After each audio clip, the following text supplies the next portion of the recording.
I recently was reading stories about people who come out genderqueer, non-binary, and I've always had a bit of a war within my body and my mind about how you define yourself. Yes, because I do think like a woman sometimes in my head, and I've sometimes sat down and questioned, do I want a sex change? And it's something that I still think about, like, do I want to? But I don't think it is. When I saw the word non-binary, genderqueer, and I read into it, and I heard these people speaking, I was like, that is me.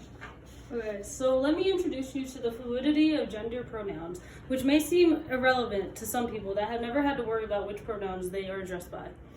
A gender-neutral or gender-inclusive pronoun is a pronoun that doesn't associate a gender with the individual who's being discussed. Who here is non-binary or has any gender-variant friends or family?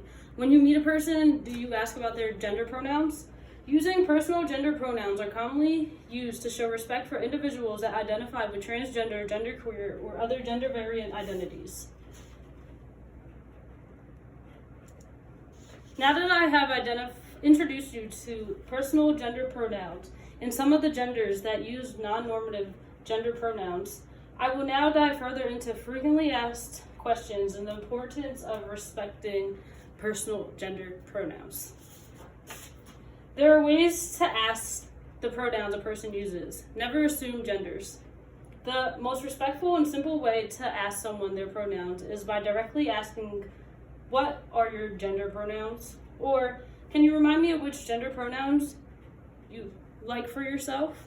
Commonly, gender-inclusive pronouns that are used are they, them, their, and some people even like to simply just use name pronouns only. When you make a mistake, don't worry. Slip-ups are okay. The most genuine option is to correct yourself and apologize. After realizing your mistake, please don't dwell on the error and over-apologize. Not only does it make the misgendered individual feel awkward and responsible for comforting you, it is inappropriate. Referring to trans and gender-variant individuals as it, she, or he are offensive slurs and should never be spoken. Try to use the correct pronouns for each person. When misgendering a person, it may trigger a response of feeling disrespected, invalidated, dismissed, alienated, or dysphoric. Often, all of the above.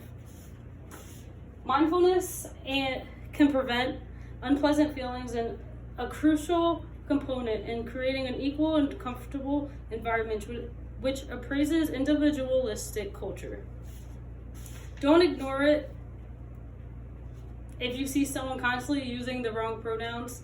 A good way to approach this situation is politely pulling them to the side or in private and telling them their mistake. Keep in mind, people change their pronouns without changing their name, appearance, or gender identity. The importance of respect. It is a privilege to not be able to worry about the pronouns you use. Every person isn't entitled to that. If you are, yet fail to respect another person's gender identity, it is not only disrespectful and hurtful, it is also oppressive. I identify as non-binary and I use name pronouns only. I practice mindfulness every day. So a bit of caution when pertaining to gender identity and pronouns means a lot to another person dealing with daily struggles of deviating from the social normative. So how can you be more considerate of gender pronouns and help others in building an inclusive community one step at a time? Now that I have exposed you to the world of gender, the fluidity of gender identity and pronouns, let's discuss the steps you can take. One, you can start by adding your gender pronouns in the signature of your emails. For example, best of luck, Emily Knight. She added she, her pronouns at the end.